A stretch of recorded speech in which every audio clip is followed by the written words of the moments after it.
I think it's something I'm ready for, and that's why I decided to make this move, but also this is the place like all I've known all my life, and that was the main reason of coming to the University of Iowa is I wanted to play for my home state.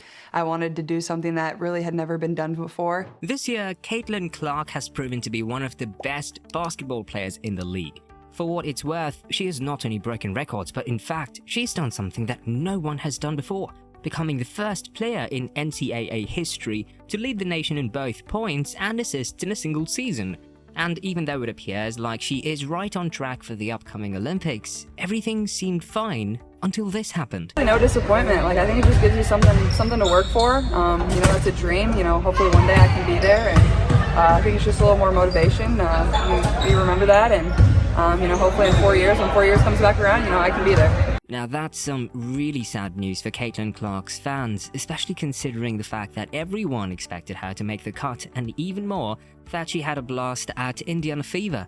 I couldn't help but wonder about the hidden truths and behind-the-scenes drama that must have led to this unexpected twist in her career. Don't let anyone fool you. This star should absolutely, without a doubt, be on this team. How did one of the most talented rookies to ever enter the WNBA miss out on the plane to Paris? Well, as opposed to what we all witnessed, USA Basketball explained that Caitlin Clark's absence from the US Women's Olympic roster came down to her lack of experience. Despite Clark's undeniable talent, the selection committee felt she hadn't yet accumulated enough higher-level game time to join the team heading to the Paris Games. The roster features 7 players from the squad that secured gold in Tokyo, marking the Americans' 7th consecutive Olympic victory. Jen Rizzotti, chair of the selection committee, acknowledged the buzz and calls for Clark's inclusion. Known for her record-setting college career at Iowa, and now as the number 1 pick in the WNBA with the Indiana Fever, Clark has captivated millions of new fans. However, the committee now decided to prioritize more experienced players for the upcoming Olympics. Diana Taurasi is making history with her return for a record 6th time. Her Olympic journey began as a WNBA rookie in the 2004 Athens Games, and now, at 42, she's back on the team. Joining her from the Tokyo Olympics are Brianna Stewart, Aja Wilson, Chelsea Gray, Nafisha Collier, Jewel Lloyd, and Brittany Griner. New to the 5-on-5 squad are Kelsey Plum and Jackie Young, who helped the US clinch the first ever 3x3 gold medal at the Tokyo Games in 2021. The team also welcomes first-time Olympians Alyssa Thomas, Sabrina Ionescu, and Carlia Copper, all of whom were part of the American squad that won the World Cup in Australia in 2022.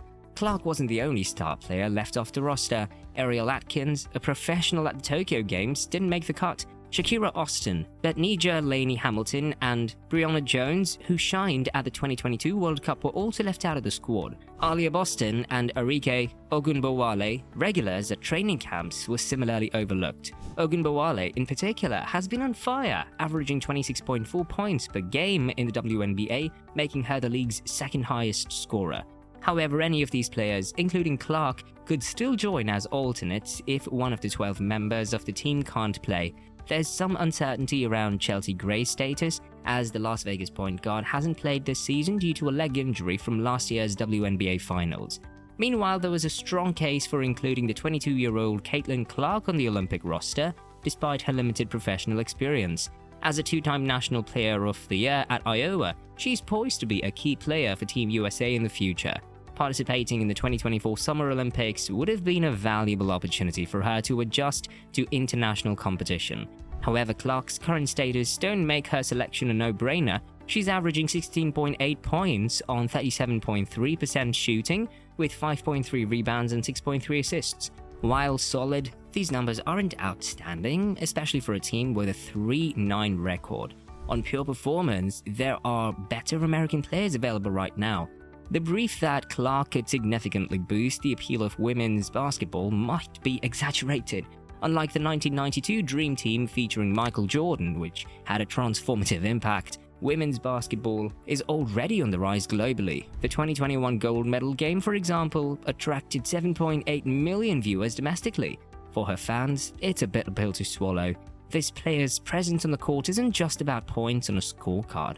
It's about the pulse-pounding excitement, the breathless anticipation, the sheer joy of witnessing greatness in action.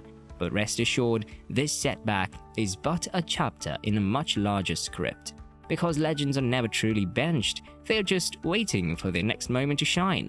On the bright side, it's nice to witness an end to one of the biggest rivalries in the WNBA. With the women's basketball gaining traction in recent years, the league has seen an influx of talent. The 2024 WNBA draft class has taken interest in the sport to new heights. Indiana Fever guard Caitlin Clark and Chicago Sky forward Angel Reese are the standout stars of this year's rookie class, each bringing their unique flair to the game.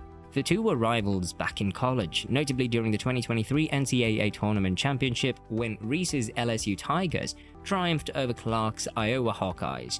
The game's iconic moment came when Reese threw Clark her legendary "you can't see me" hand gesture, fueling numerous storylines despite their friendly off-court relationship. Their first professional showdown happened on Saturday, reigniting their on-court rivalry. The Fever emerged victorious at home in this highly anticipated match. This game was a pivotal moment for both players, further boosting WNBA viewership and excitement. Indiana maintained a slight lead for most of the second half, shutting down every run the Sky tried to make.